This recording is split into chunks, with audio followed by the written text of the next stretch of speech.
আজকে যে বিষয় নিয়ে আলাপ আলোচনা করব সেই বিষয় হলো অটো গিয়ার গাড়ির গিয়ার শিফট কিভাবে করব এই বিষয় নিয়ে। বিশেষ করে আজকের ভিডিওটা নতুন চালকদের জন্য খুবই গুরুত্বপূর্ণ একটি ভিডিও। যারা নতুন ড্রাইভিং প্রশিক্ষণ নিচ্ছেন বা কিছুদিন আগে যারা ড্রাইভিং প্রশিক্ষণ নিয়েছেন তাদের জন্য খুবই গুরুত্বপূর্ণ ভিডিও। আমাদের সাথে থাকুন। এই যে দেখুন, অটো গিয়ার গাড়িতে দেখেন কি নাই, ক্লাচ নাই। কি আছে?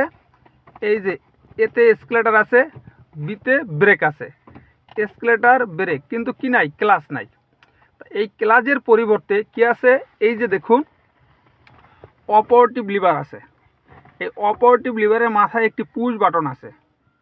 আমরা যখন এই গিয়ার শিফট করব, আমাদের গাড়িটিকে ইঞ্জিনটিকে স্টার্ট করার পরে আমরা কি করব? ব্রেকে চেপে ধরে এই যে অপারেটিভ লিভারের মাথায় একটি কি আছে, পুশ বাটন আছে। এই পুশ বাটনটা চেপে ধরে আমরা পি থেকে আমরা কি দেব, পি থেকে আমরা আরে দেব। এই যে পি থেকে আমরা আরে দিলাম। এই আরে দেব কখন? যখন আমরা এই গাড়িটিকে পিছনে চালাবো। পিছনে চালানোর জন্যই আমরা আরে দেব। তারপরে আমরা এই গাড়িটিকে নিউট্রাল অবস্থায় রাখবো, মানে সামনেও যাবে না পিছনেও যাবে না, কিতে ইঞ্জিনের শক্তিতে। সেই ক্ষেত্রে আমরা এই বাটনটি চেপে ধরে আমরা নিউট্রালে দিলাম। এখন ইঞ্জিনের শক্তিটি ইঞ্জিনের জায়গায় আছে, সে আর ইঞ্জিনের শক্তি আর চাকায় পুছায় নাই। অটো গিয়ার গাড়ির ক্ষেত্রে ইঞ্জিনের শক্তি চাকায় কনভার্টারের মাধ্যমে পুছায়। এখন আমার কনভার্টারের মাধ্যমে আর চাকায় ইঞ্জিনের শক্তিটা কি হলো, পুছাইলো না। ইঞ্জিনের শক্তি ইঞ্জিনের জায়গায় রইল। এটা হলো কি, নিউট্রাল। এখন আপনি গাড়িটিকে কি করবেন? সামনে মুভ করবেন, ড্রাইভ করবেন। সেই ক্ষেত্রে আপনি এই বাটনটা ব্রেকের চাপ দিয়ে অবশ্যই কি করতে হবে, এই ডিতে লাগাইতে হবে। এখন ডিতে লাগানোর পরে যখন আমি পাওয়ারটা ছেড়ে দেব, আস্তে আস্তে আস্তে আস্তে আমার গাড়িটির সামনে মুভ করবে। এখন আমি এই গাড়িটিকে জোরে চালাবো।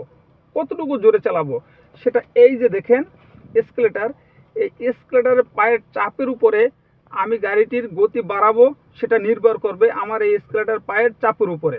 এখন আমি একটু জোরে চালাতে চাচ্ছি, সেই ক্ষেত্রে আমার এসকেলেটারের প্যাডেলটা বেশি চাপ দিতে হবে।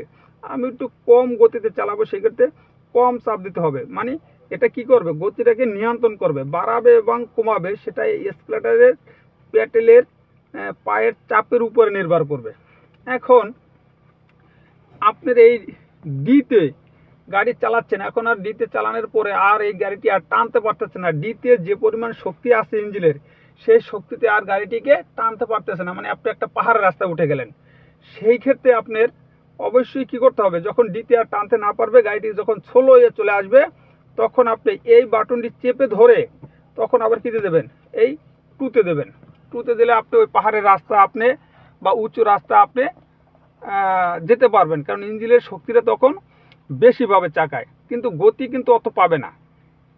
এরপরে আপনি আরও উঁচু পাহাড়ে চলে গেলেন, কিংবা বরফের উপরে চলে গেলেন, কিংবা আপনি গর্তের ভিতরে চাকা পড়ে গেল, সেই ক্ষেত্রে আপনি এই টুতেও আর এই ইঞ্জিনের শক্তিতে গাড়িটিকে টানতে পারতেছে না। তখন আপনি কি করবেন, এই বাটনটি চাপ দিয়ে ধরে এলে দেবেন। মানে কি, লো স্পিডে ইঞ্জিনের যতটুকু শক্তি আছে অতটুকু শক্তি দিয়েই আপনি গাড়িটিকে চালানোর বা মুভ করার চেষ্টা করছেন। এরপরে যদি আর না হয়, তাহলে আপনার বুঝে নিতে হবে যে আপনার এই গাড়িটি যে অবস্থায় আছে, যে বিপজ্জনক অবস্থায় আছে, এখান থেকে আর এই ইঞ্জিনের শক্তিতে নেওয়া কোনো প্রকারই সম্ভব না, যতক্ষণ এলে যখন মিস করবে, এলে যখন অপারক হয়ে যাবে। কিন্তু বিষয় হলো, এই যে সামনে দেখতেছেন একটি লাল বাটন, এই লাল বাটনটার কাজ কি? এই লাল বাটনটা আপনারা কখন ইউজ করবেন? করা আছে, পার্কিং করা আছে। এখন পার্কিং করা থাকলে আপনি কি হয়ে গেছে, লক হয়ে গেছে, এখন আর যাচ্ছে না, কারণ ইঞ্জিন স্টার্ট করি নাই বা ইগনিশন সুইচের কোনো কাজ হয়নি, যার কারণে কিন্তু গিয়ার শিফটটা হচ্ছে না। দেখেন, এখন এরকম যদি গাড়িতে ব্যাটারি নাই বা ব্যাটারি অকেজো হয়ে গেছে, ইগনিশন সুইচই হয় না, কিন্তু আপনার গাড়ি পার্কিংয়ে আছে।